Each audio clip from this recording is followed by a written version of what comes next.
Carbon dioxide form करेगा जो कि वापस एल्वुलम में चला जाएगा। तो बेसिकली ये रिएक्शन, और ये जो है ये वापस क्लोराइड शिफ्ट का रिवर्स क्लोराइड शिफ्ट कहते हैं, ठीक है। और ये जो फोनामना होता है जिसके कारण पार्शियल प्रेशर ऑक्सीजन का बढ़ने के कारण जो अनफोल्डिंग ऑफ कार्बन डाइऑक्साइड होती है, ठीक है, इसको हम हेल्डेन इफेक्ट कहते हैं, हेल्डेन इफेक्ट कहते हैं, ठीक है।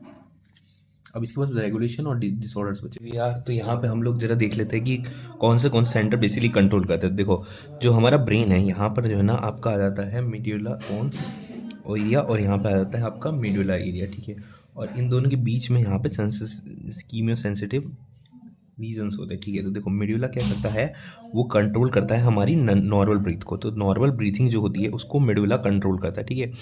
जैसे कि मान लो कि अगर मीड्यूला को लगा के यार अब ज़्यादा हमको जो है ना नॉर्मल इनहेलेशन एक्सहेलेशन करता है, वो करता है उसको रेस्पिरेटरी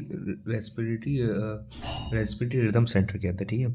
इस रीजन को रेस्पिरेटरी रिदम सेंटर कहते हैं, रेस्पिरेटरी रिदम सेंटर, ठीक है। इसको रेगुलेट करता है, रेस्पिरेटरी रिदम सेंटर को रेगुलेट करता है, ठीक है। नॉर्मल ब्रीथिंग का काम होता है इसके अंदर, एक्सहेलेशन का, रेस्पिरेटरी मसल कॉन्ट्रैक्ट करने का, रिलैक्स करने का, ठीक है। इसके बाद जो अगला एरिया आता है that is pons area. Pons क्या है, दैट इज बेसिकली कि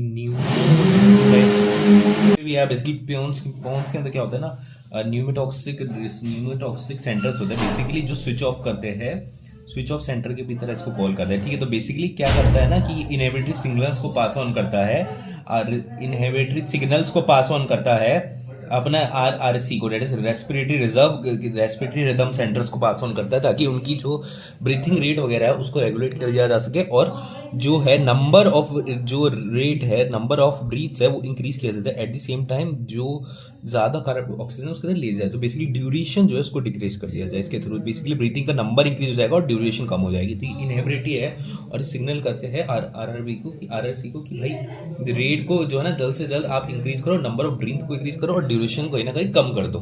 कीमोसेंसिटिव एरियाज को हम बात कर लेते हैं। देखो कीमोसेंसिटिव एरियाज होता है, ठीक है, ये यहाँ पे न्यूरॉन्स होता है, ठीक है, ऊपर में इसके रिसेप्टर्स होता है, ठीक है। रिसेप्टर आएगा तो एक्टिवेट हो जाएगा, ठीक है।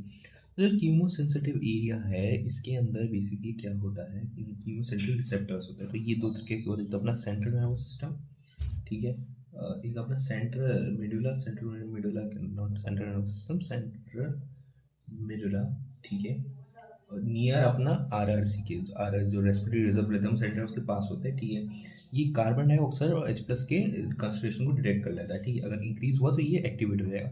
बेसिकली ऑक्सीजन का कोई रोल नहीं होता है इन कीमोसेंसिटिव रिसेप्टर के कारण, तो ये क्या करेंगे, स्टिमुलेट कर देंगे आरआरसी को, और इसके कारण प्रोलॉन्ग यानी कि लंबी लंबी सांसें स्टार्ट हो जाएगी, प्रोलॉन्ग सांसें स्टार्ट होगी, ताकि ऑक्सीजन